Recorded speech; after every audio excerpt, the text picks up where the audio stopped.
समझो ना रेशम का तार भैया, मेरी राखी का मतलब है प्यार भैया, मेरी राखी का मतलब है प्यार। नमस्कार दोस्तों, मैं हूं एसपी चौहान और चौहान एजुकेशन में आप सभी का स्वागत है। तो सबसे पहले मेरी सारी फैमिली चौहान एजुकेशन ग्रुप को मेरी तरफ से रक्षाबंधन की हार्दिक शुभकामनाएं। आशा करता हूं भाई बहन का प्यार आपका ऐसा ही बना रहेगा और ऐसे ही आपके घर में खुशियां आती रहेगी।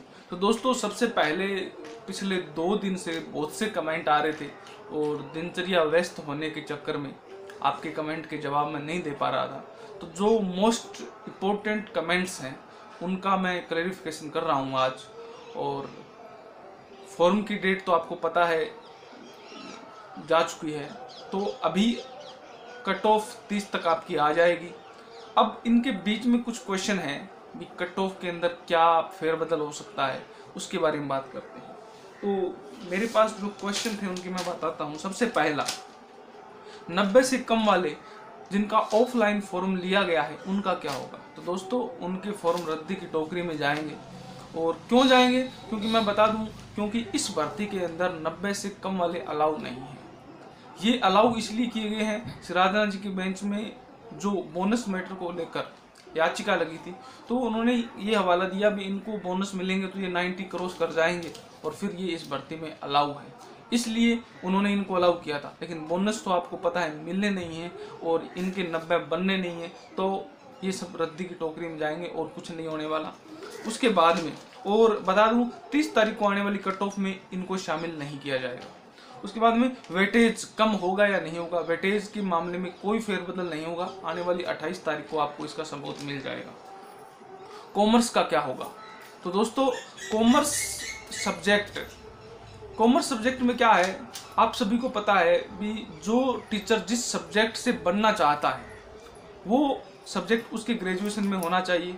अब कोई टीचर हिंदी से बनना चाहता है तो हिंदी लिटरेचर उसके पास होनी चाहिए, इंग्लिश से बनना चाहता है तो इंग्लिश लिटरेचर होनी चाहिए। उसी प्रकार मैथ साइंस से बनना चाहता है तो मैथ या साइंस का एक सब्जेक्ट होना चाहिए।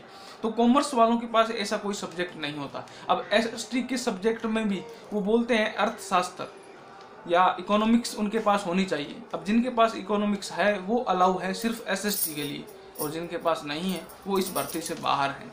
उसके बाद में होम साइंस का एक केस चला है और उसमें अलाउ किया गया कि होम साइंस को आप लो।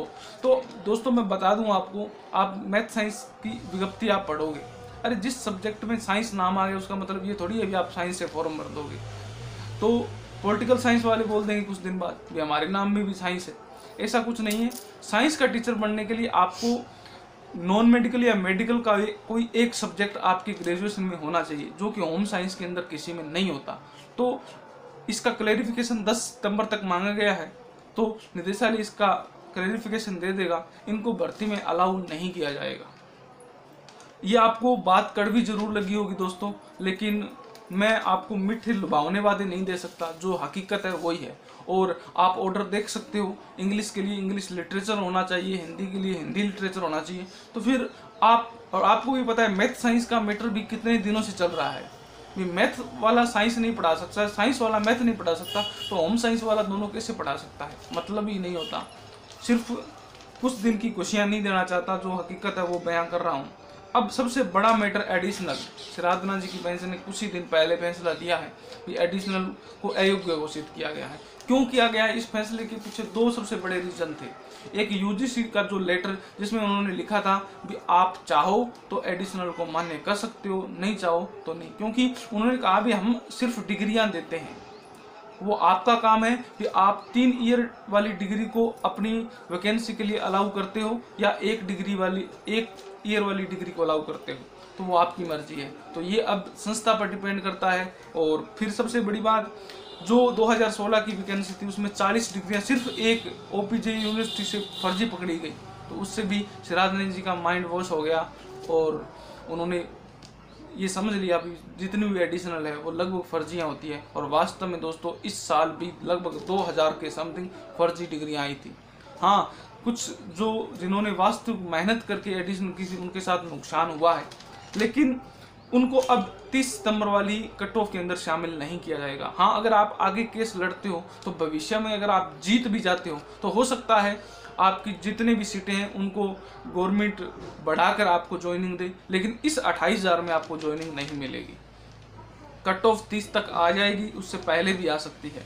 और अब फॉर्म रिजेक्ट कब होता है या नहीं होता उसके बारे में बता देता हूँ लास्ट में।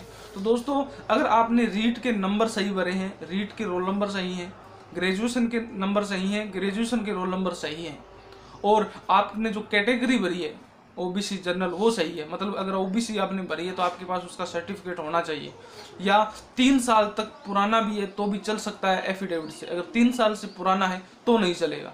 अगर ये सब कुछ सही है तो आपका फॉर्म रिजेक्ट नहीं होगा। हाँ, कोई भी गलती फॉर्म संबंधी अगर कोई रह गई है तो आप उसके लिए एफिडेविट भी दे सकते हो। ओके दोस्तों, ये थी जो भी न्यूज़ जो आपने कमेंट किए थे मैंने बता दिए। इसके अलावा भी कोई क्वेश्चन आपका बचा है तो आप वीडियो में कमेंट करके बता सकते हैं। फिर मिलते हैं एक नई वीडियो के साथ। जय हिंद, जय भारत।